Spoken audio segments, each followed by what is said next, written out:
तो हम बात करेंगे औरंगजेब द्वारा लगाई गई रोक। ये तो हमने इसके बारे में चर्चा कर ली है। तो अब हम चर्चा करेंगे औरंगजेब की पत्नियों के बारे में।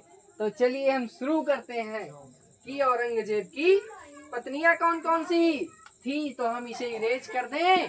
नहीं इरेज करेंगे, हम इधर साइड में लिख सकते हैं क्योंकि हमें यहाँ पर स्पेस मिल गया है।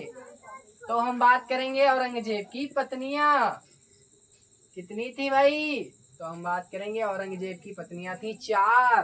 कौन कौन सी? तो हम बात करेंगे सबसे number 1 Nawab by. Nawab by. Number 2 पे कौन सी थी? तो हम बात करेंगे औरंगाबादी महल।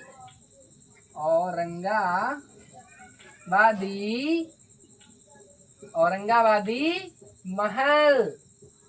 तीसरी कौन सी थी? तो हम बात करेंगे उदयपुरी महल। चौथी कौन सी थी? तो हम बात करेंगे चौथी कौन सी थी जो सबकी सबसे प्रिय थी। कौन थी? दिलरास बानो बेगम। दिलरास बानो बेगम।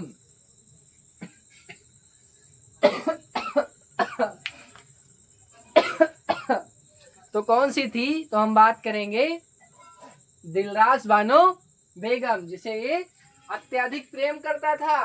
कौन?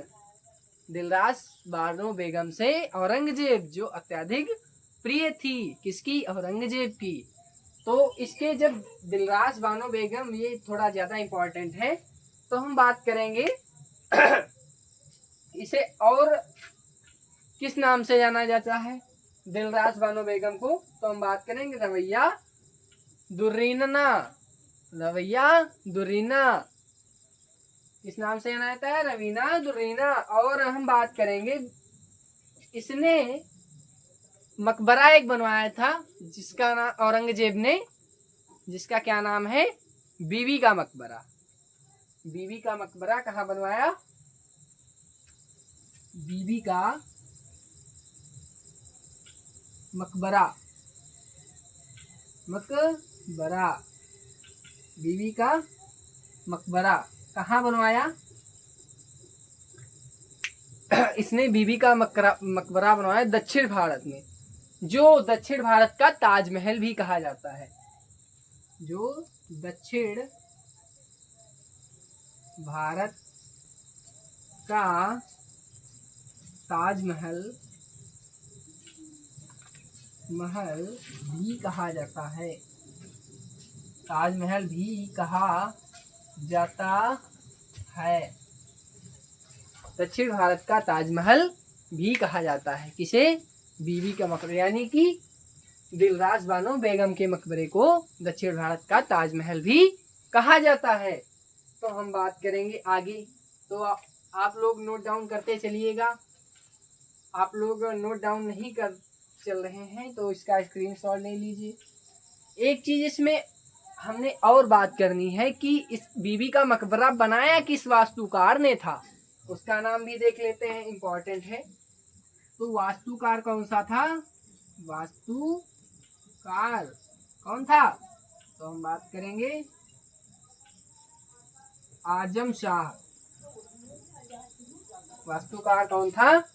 आजम शाह, जिसने बीबी के मकबरे का निर्माण किया। तो आगे हम बात करेंगे इसकी एक पुत्री थी। इसकी पुत्री कौन थी? तो हम बात करेंगे पुत्री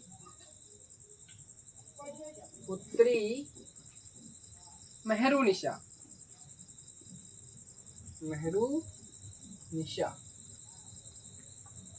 पुत्री थी मेहरुनिशा। ये जो है फारसी में गजल, शेर और कविताएं किया करती थी। फारसी भाषा में गजल, शेर और शेवैया किया करती थी। जैसे कोई गजल हो जाए, बताओ बच्चों, गजल हो जाए। चलिए, बच्चों की फरमाइश है तो पूरा करना तो उसे बनता है। तो चलिए कि बात कुछ ऐसी है, फोन में ढूंढ के ला रहा हूं, मुझे याद नहीं है गजल। ये रहा फोन, इसमें है, तो हम सुनाते हैं कुछ इस तरीके से गजल। ये गजल सुन के जिसकी याद आ जाए उसके याद में तोड़ फोड़ मचा देना। आई मीन तोड़ फोड़ उस तरीके की नहीं, पढ़ाई में तोड़ फोड़ मचा दो। बिल्कुल, नौकरी लो भाई, नौकरी, सरकारी नौकरी। गजल कौन सी है? दिन कुछ ऐसे गुजरता है कोई, कि दिन कुछ ऐसे गुजरता है कोई, जैसे एहसान उतरता है कोई। कि दिन गुजरता है ऐसे कोई, कि जैसे कोई एहसान उतरता है कोई। आईना देख के तसल्ली हुई, कि आईना देख के तसल्ली हुई, हमको इस घर में जानता है कोई। कि आईना देख कर तसल्ली हुई, कि हमको भी इस घर में जानता है कोई। तो चलिए, जिसकी ये गजल है, ये बहुत बड़े लेखक हैं, तो अब हम बात करेंगे। गजल हो गई तो इसके बारे में थोड़े पढ़ भी लेते हैं। अच्छा, औरंगजेब ने निर्माण किसका करवाया? ये हो गई पुत्री और ये हो गए निर्माण।